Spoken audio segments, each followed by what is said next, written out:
샬롬, 하나님의 크신 은총이 말씀을 통해 전해지기를 소망합니다. 마태복음 7장 21절에서 29절 말씀입니다. 우리는 언제 주님을 부릅니까? 하나님의 도우심이 필요할 때, 갈급할 때, 고난 가운데 있을 때 우리는 주님을 더 많이 부릅니다. 예수님께서는 주님을 부르는 우리를 향해 중요한 말씀을 하고 있습니다. 21절 말씀입니다. 나더러 주여 주여 하는 자마다 다 천국에 들어갈 것이 아니요 다만 하늘에 계신 내 아버지의 뜻대로 행하는 자라야 들어가리라. 예수님을 향해 주님 주님 하는 모든 사람이 천국에 들어가는 것은 아니다 라고 말씀하십니다. 그러면 누가 들어갈 수 있을까요? 하늘에 계신 아버지의 뜻대로 행하는 사람이어야 한다. 무슨 이야기일까요?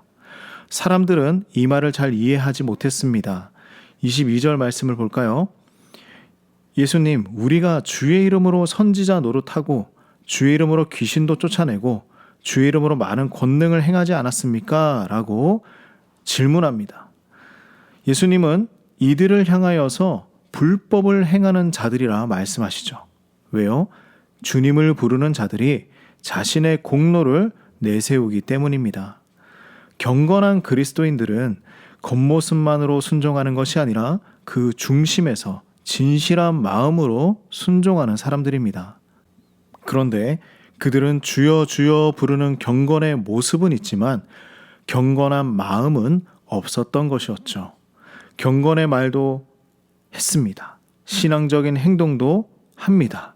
그러나 예수님과 상관없는 사람들처럼 세상에서 살아가고 있었던 것입니다. 말과 행동이 달랐습니다. 예수님께서는 이들을 향하여서 선지자처럼 그럴듯한 모습으로 다니고 마치 자신이 선지자의 능력을 가진 것처럼 행동하고 권능도 행하지만 하나님의 백성이 아닐 수도 있다라고 말씀하십니다. 예수님께서 도무지 모르는 사람이라 이야기합니다. 나는 너희와 개인적인 관계가 없다는 것이죠. 그러므로 진정한 그리스도인은 마음으로부터 예수님의 뜻과 함께 해야 합니다. 순종으로 믿음의 증거를 보여주어야 합니다. 예수님의 말씀을 듣고 행하는 성도가 되어야 합니다. 말씀을 들으면 행함이 있어야 하고 그 행함은 삶의 변화를 가져와야 하는 것이죠. 예수님께서는 우리가 옳은 말만 하는 것이 아니라 옳은 일을 행하기를 원하십니다. 바로 이 믿음의 순종은 삶의 폭풍을 견디게 해주는 것이죠. 이러한 사람은 예수님의 말씀처럼 반석 위에 지은 집이 되는 것입니다. 순종하는 사람은 반석 위에 지은 지혜로운 사람이죠.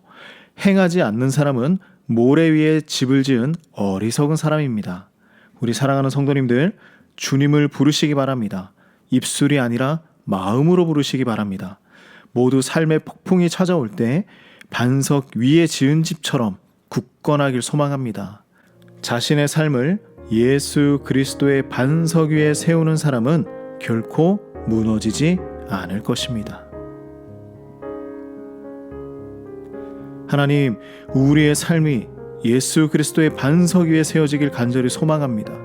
폭풍이 나의 삶을 덮친다고 해도 결코 무너지지 않는 굳건한 그리스도의 집이 되길 소망합니다.